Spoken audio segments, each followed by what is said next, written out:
أعوذ بالله من الشيطان الرجيم. بسم الله الرحمن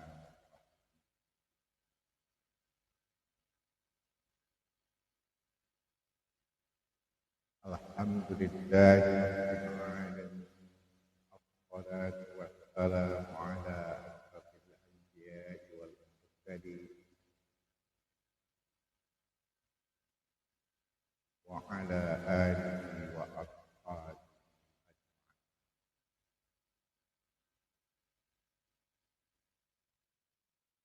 أما بعد،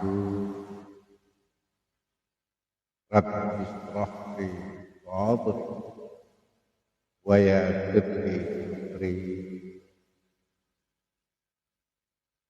واحلل عقدة من لساني يفقه قولي. اللهم ربي أدخلني مدخل صدق وأخرجني مخرج صدق واجعل لي من لدنك سلطانا.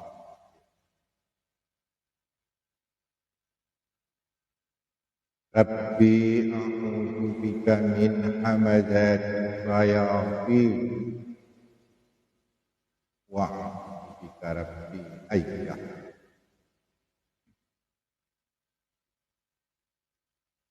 Assalamualaikum warahmatullahi wabarakatuh.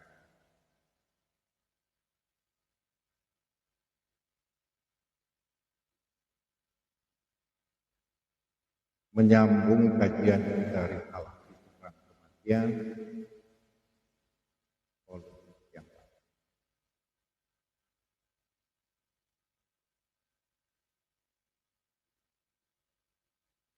malam ini Ustaz mengambil dasar di dalam surah Qaf ayat 31, 32 sampai ayat 30.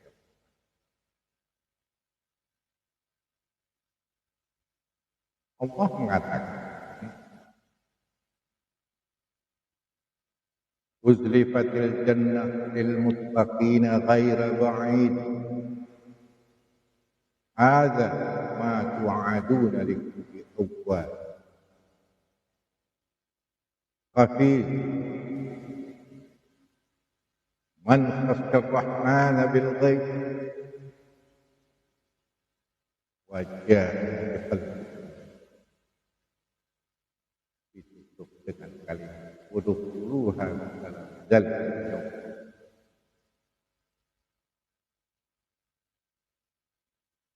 Sebelum kita mengulas janji kepada orang yang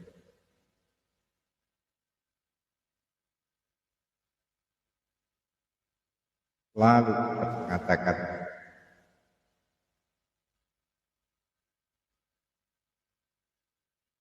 antara rasio dengan intuisi.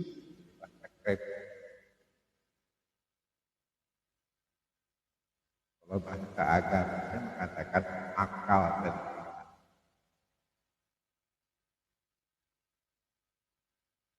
Ada orang yang memang rasionya saja yang naik di atas dunia, akalnya itulah sebagai makhluk kodrat dekat pada manusia seolah-olah yang lain itu berdamai.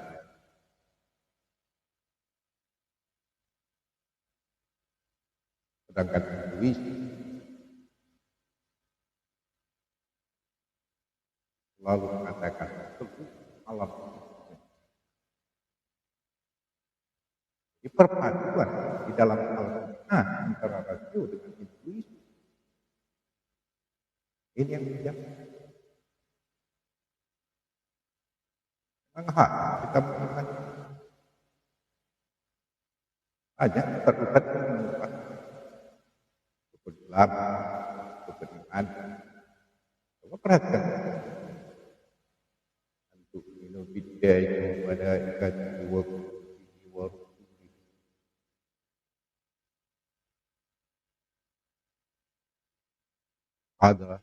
Qadar wa yaumil akhir. Apa yang ada di dalamnya itu dengan rasio? Rasio kita kalau tentang nabi-nabi, kalau tentang kitab Allah, kalau tentang qada dan qadar, ya rasio bisa main hal ya. Apa? Dasarnya Al-Quran, keterangan-keterangan dari zaman nabi-nabi terdahulu.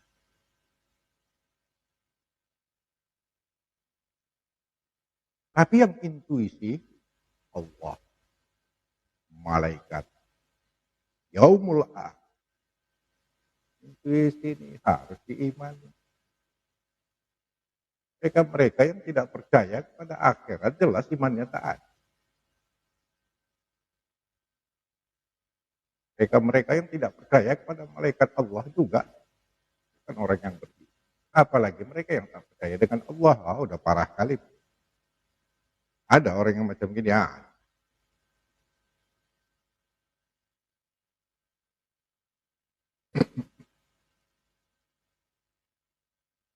kalau bukti-bukti yang ada di zaman Rasulullah, bukti-bukti yang ada di zaman sebelum Rasulullah, semua bisa kita gali.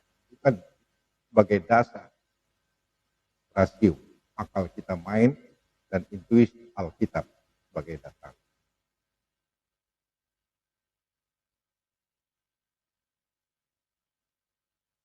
Ustaz selalu mengatakan, kalau memang sudah jelas Allah mengatakan di dalam Al-Quran, jelas Allah mengatakan dalam Al-Quran, Nabi sudah memperinci. Jadi mau bilang apa? Bahasa cuma satu saja, sami'na, wah, kita dengar dan kita.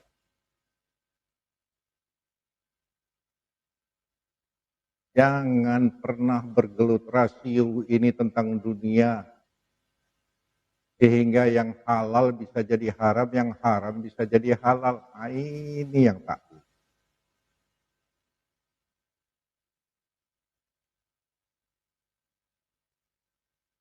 Ada 3 surah, yang 3 ayat yang berlainan surah Allah mengatakan, "Man lam yahkum bima anzalallah wa ulaika humul kafirun." Mereka yang tidak berhukum dengan hukum Allah, kafir. Satu, "Man lam yahkum bima anzalallah wa ulaika humul zalimun." Mereka yang tidak berhukum dengan hukum Allah, termasuk zalim. Man lam yahkum bima anzalallah wa ulaika humul fasiqun. Kafir, zalim, fasik.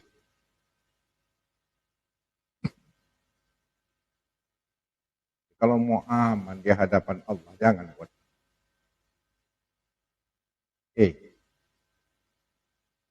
Nabi sendiri tidak berani buat Nabi. Banyak kali di dalam Al-Quran ayat-ayat teguran buat Rasulullah, termasuk antara halal dan haram. Gara-garanya mau menyenangkan hati bini juga. Ayat saum wal basal sajarat fiha. Sungguh, aku yang memang paling tidak suka itu, kata Rasulullah, kalau sudah aroma bawang putih sama bawang merah, tinggal keluarlah bahasa Nabi mengharamkan ini. Datang ayat, laisa li tahrima ma anzalallahu fi kitab. Dan kita ini Pak, termasuk orang yang tidak terangkat doanya itu 12 bentuknya yang saya kaji di dalam satu riwayat. Doa anak manusia yang tidak terangkat 12 bentuk. Tapi itu kita kaji nanti. Tapi tidak ada satupun yang mengatakan, karena kita melakukan perbuatan ini, doanya tidak terkabul. Apa itu Ustaz? Orang merokok misalnya. Nah, ada Ustaz yang mengatakan, Bapak merokok. Iya, itulah makanya doa Bapak tidak terangkat. Ya sampai sekarang bukan pro kontra, Pak. Bukan, demi Allah, bukan pro kontra dalam soal ini. Tidak. Kalau memang ada keterangan yang pasti, wah tunduk.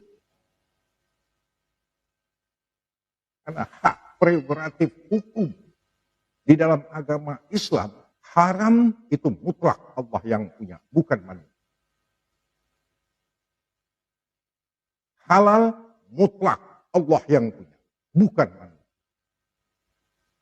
Jadi jangan pernah berani menghalalkan sesuatu, mengharamkan sesuatu kalau memang keterangannya tak ada di dalam keterangan hadis Rasulullah atau Al-Quran. Sampai sekarang jadi polemik yang macam begitu. Mudaratnya Ustaz, ini salah satu di antaranya. Apalagi orang yang merokok itu aktif, orang-orang yang pasif itu terkena imbasnya. Ya jangan merokok dekat orang. Di majelis taklim, jangan merokok, keluar. Yang Ustaz mengatakan jangan sempat itu dijadikan satu hukum yang memang tidak ada keterangannya di dalam Al-Quran. Makanya selalu Ustaz baca biografi orang-orang terdahulu, Pak. Kadang-kadang meniti air mata saya melihat yang seperti ini nih. Kenapa? Itu ulama-ulama kita dahulu. Tak usahlah saya sebutkan namanya satu persatu. Hatta hingga sampai pada waktu seseorang, Pak, dia hanya mengucapkan asyhadu an la ilaha illallah wa asyhadu anna Muhammadar Rasulullah waktu nikah, itu pun jadi. Kan hebat. Biasa tuh waktu mau nikah ada kata Tuan Kadi, asyhadu an la ilaha illallah wa asyhadu anna Muhammadar Rasulullah, walaupun pada waktu nikah cukup. Berarti masih ada sebiji zarrah keimanan dalam. Cuman karena perintah Allah tak dilakukan, ya udah, direndam Allah dulu. Kalau mau dapat syafaat.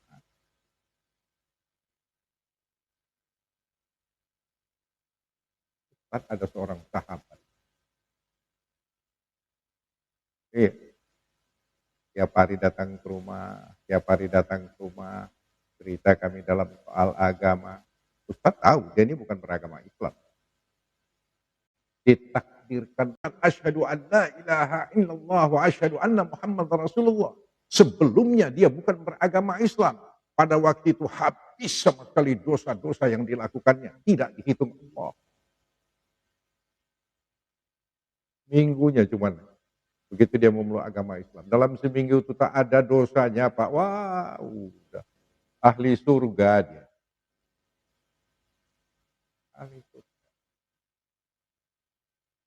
Makanya di dalam surah Qaf ini Allah mengingatkan yang pertama sekali. Awad. Cepat sadar. Cepatlah minta ampun kepada Allah. Kalau udah silap, sudah.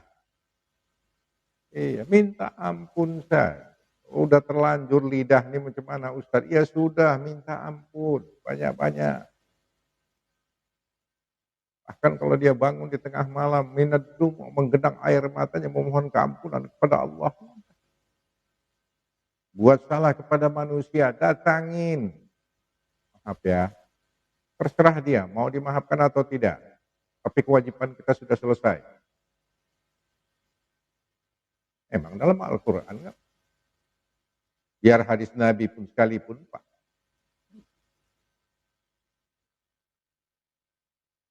Belum ada perintah dari Allah yang mengatakan kalau Bapak salah datang, pergi minta maaf.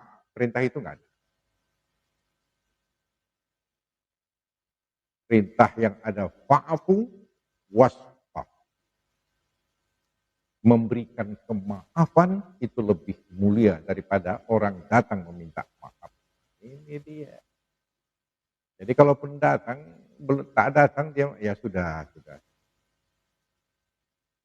Wa'afu wasfah. Berikanlah kemaafan, kemudian wasfah.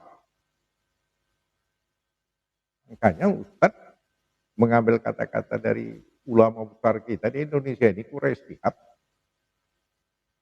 dalam tafsir buku tafsirnya kalimat wasfah macam Bapak ngetik, begitulah dalam mengetik kata beliau salah dalam ketikan itu yang dibutuhkan apa? Tip X.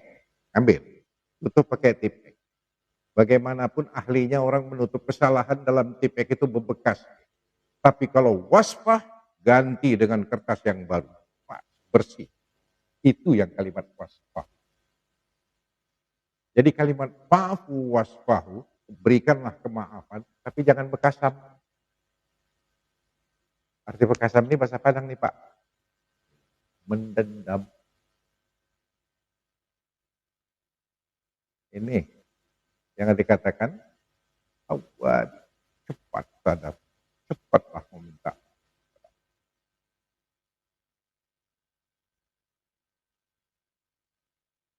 Ada satu riwayat.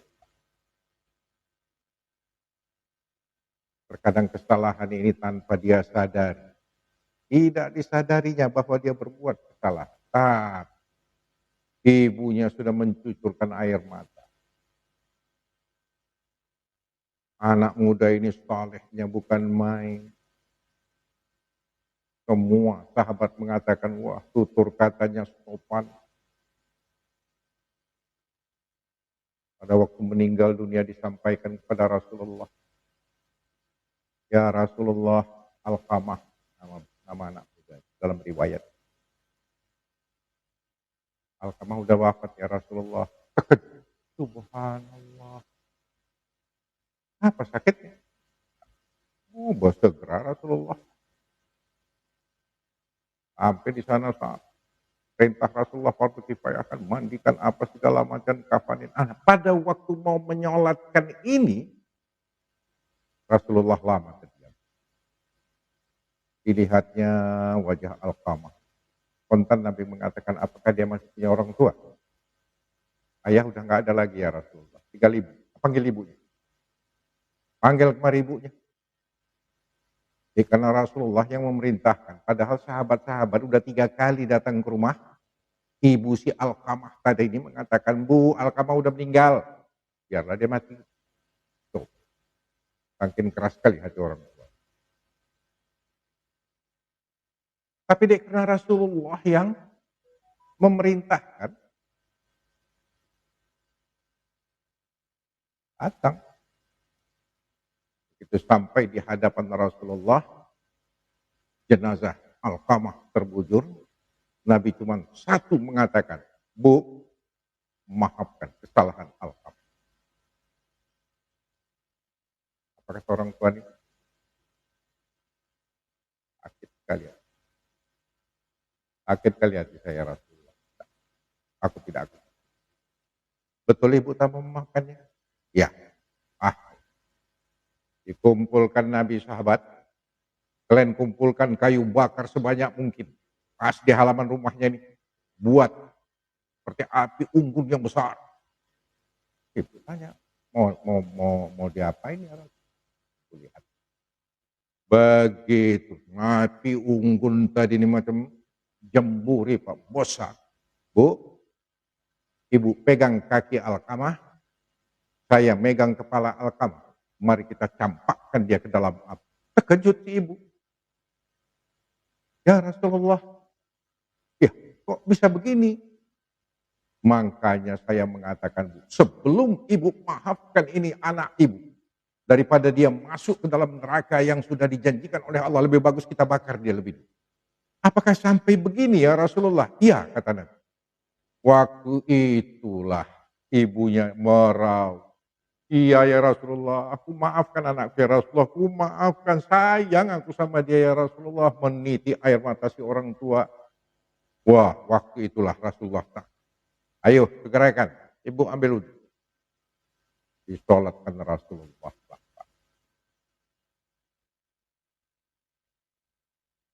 Selesai dikebumikan, 2 hari berikutnya Rasulullah bertanya kepada si ibu, apakah inilah kesalahan anak ibu? Maka ibu sakit kali rasanya hati.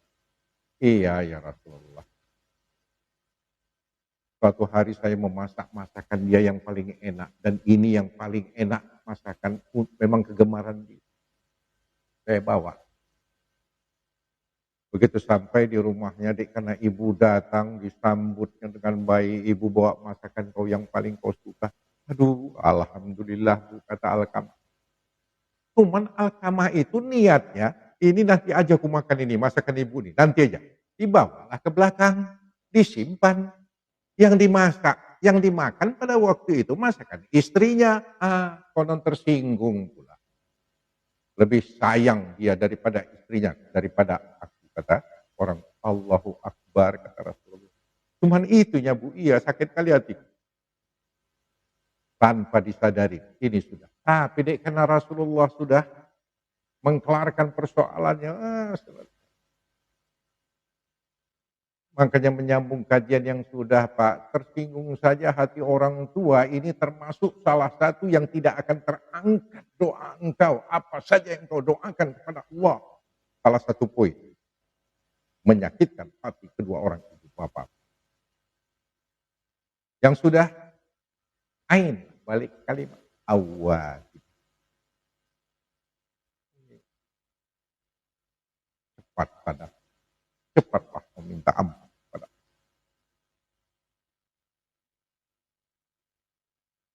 Yang kedua, hafiz. Lihatlah dalam kamu. Hafiz itu artinya memelihara. Hafiz. Sebelum datang fitnah dari orang lain, dia sudah bisa menghindarkan. Ini dia. Hafiz, orang yang memelihara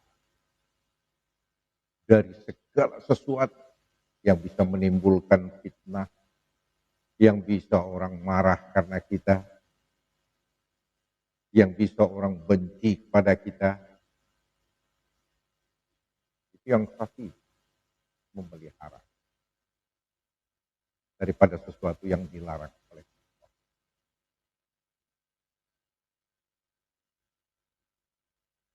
Di dalam satu riwayat lagi Ustaz menjumpai ya. Terkadang bahasa agama mengatakan dengan intuisinya itu rasio tidak bisa menerima dengan rasio ini kan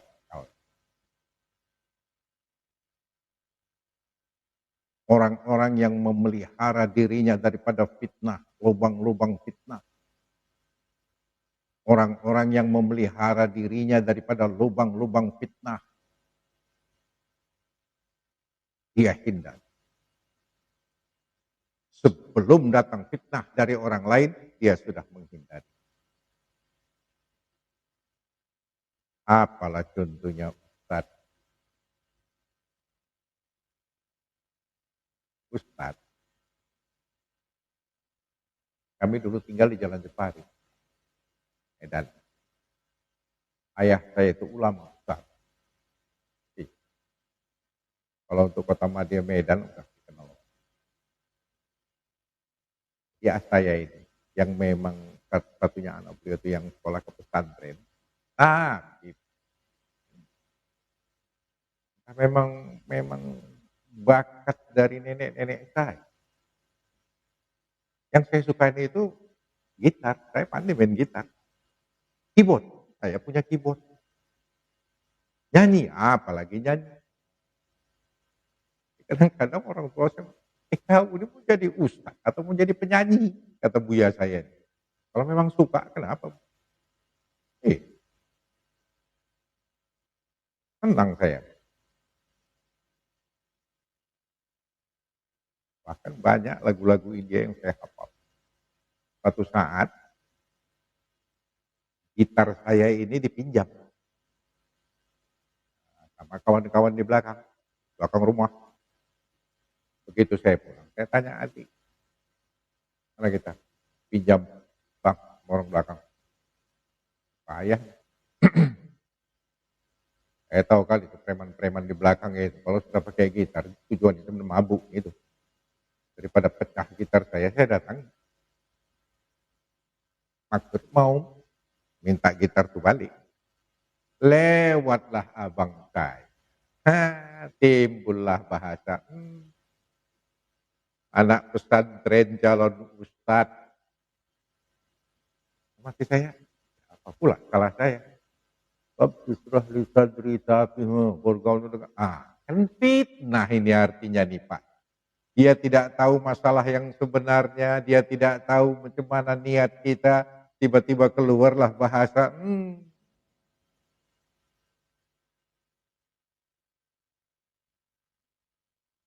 Makanya saya tidak ingin timbul fitnah Pak. Ya, kadang-kadang tuh di rumah lah menyalurkan hobi. Tapi kadang-kadang di dalam pesta selalu Ustadz Fahmi, ayo, ayo. Enggak. Kenapa? Supaya tidak terjadi fitnah. Itu saja. Soal nyanyi haram atau tidak, itu menghendaki kajian itu. Bahkan Imam Ghazali itu mengatakan orang-orang yang tidak ngerti dengan seni dalam hatinya buta hati, mat hati. Dalam Al-Quran saja pun ada gaya bahasa lagu. Itu Bapak di Makkah Madinah. Bismillahirrahmanirrahim. Ada lagunya bukan tidak. Sampai dengan imam sekalipun, gaya dia itu dengan surah yang dibacanya, apalagi Fatihah. Cuma jangan kelewatan. Kata orang berkelebihan kali dalam agama. Saya pernah jumpa Pak di satu masjid. Hanya Bapak ini pencinta lagu dangdut. Sudah dibilang, untuk Ramadan. Ya biasa juga. Nazir cuma mengatakan, gak usah Ustaz aja. Alah, biarlah Bapak. Nah, muda nih Pak, bukan bapak-bapak. Sudah dilarang nazir. Dibawanya lah surah Fatihah tadi nih Pak. Bagusnya makhrajnya. Bagus makhrajnya keluar, tajwidnya oke. Cuman intonasinya, gayanya itu macam lagu dangdut. Ini yang parah nih. Alhamdulillahi Rabbil Alamin. Ar-Rahmanir-Rahim. Maliki yaumiddin. Iyyaka na'budu wa iyyaka nasta'in. Kalau sempatlah makmum itu Bang Sorong yang suka dengan dangdut apa enggak bergoyang badannya Pak dengar imam tadi ini baca. Ini kelewatan, tak boleh yang macam begini. Kalau tak tahu bolehlah.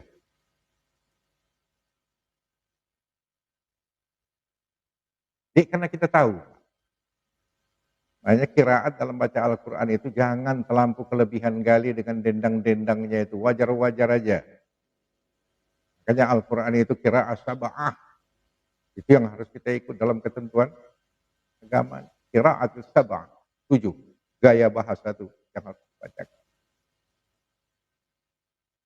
Selesai itu duduk kami, apa kata Pak, macam mana? Boleh tuh yang macam gitu. Saya senyum saja. Maka mengatakan yang macam gini boleh atau tidak, yang penting kiraatnya bagus. Karena yang akan datang jangan lagi buat. Bukan ini saja. Saya orang Padang Pak, Minang. Di kampung saya pun ada juga imam, tapi gaya bahasa itu macam saluang. Memang lidah dia seperti itu. Udahlah itu kedaerahan. Pernah saya ke Aceh. Dapat imam. Gaya lidah dia itu dengan gaya bahasa Aceh yang baca Al-Quran. Itu memang lidah dia seperti itu. Saya kontan-kontan mengatakan, Pak, jika seandainya bacaan si anak muda tadi ini dibawa ke Afrika Utara, yang Islamnya cuma 2%, begitu sampai di sana Pak, didengarnya bacaan yang macam begini, mereka tidak mengenal Evita Mala dengan lagu dangdutnya, pasti mereka mengatakan, ini lagu baru ini. Kan mereka tidak tahu. Jadi karena ketidaktahuan ini juga lah Pak. Makanya kita tidak bisa mengatakan fatwa dalam hukum. Kecuali kalau udah tahu.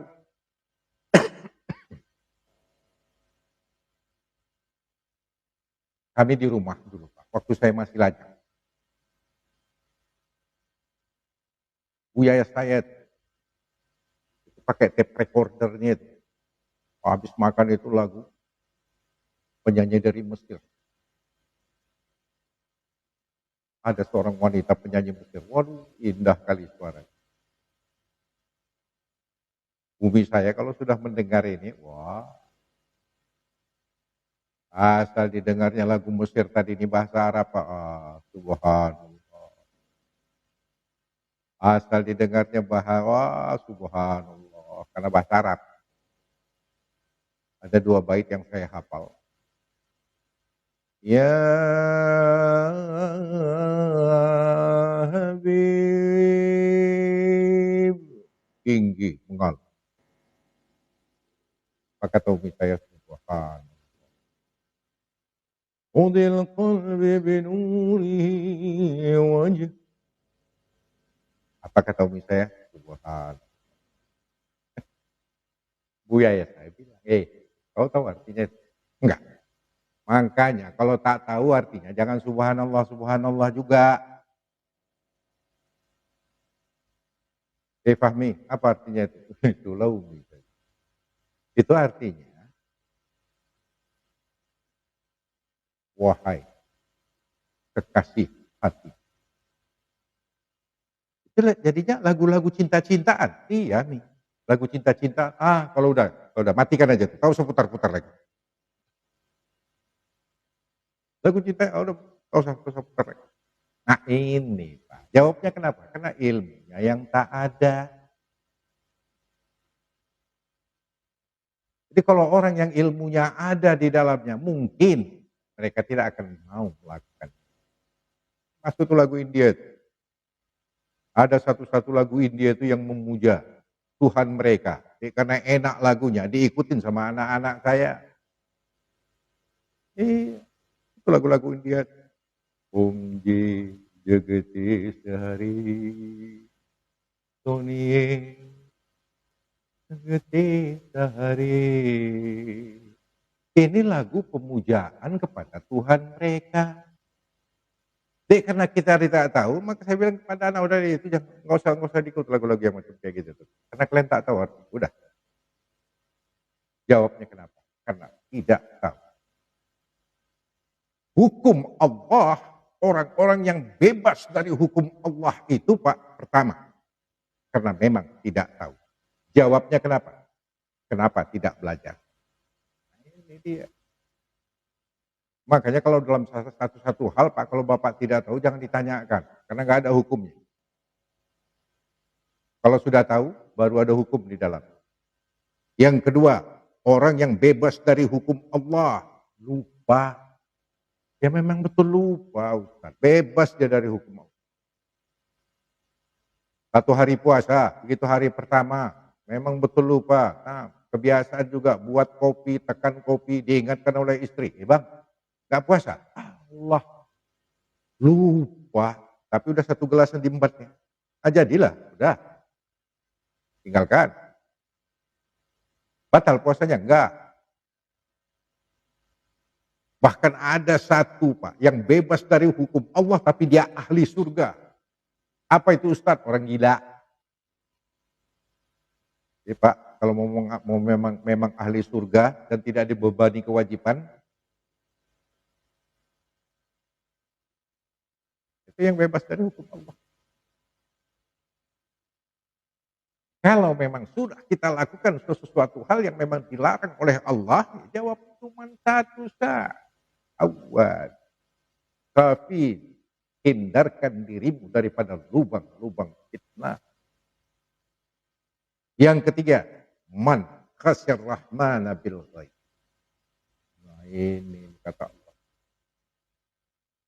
Man khasyar rahmana bil ghaib, takutlah kepada Allah Pak. Tak ada yang bisa tahu kalau kita melakukan perbuatan ini. Orang tua tidak tahu. Mertua tidak tahu, bini tidak tahu, laki-laki tidak tahu, anak apalagi. Kenapa tak dibuat? Jawabannya cuma satu saja. Aina Allah. Di mana Allah tatkala kita melakukan perbuatan. Nah, ini jawaban orang yang beriman.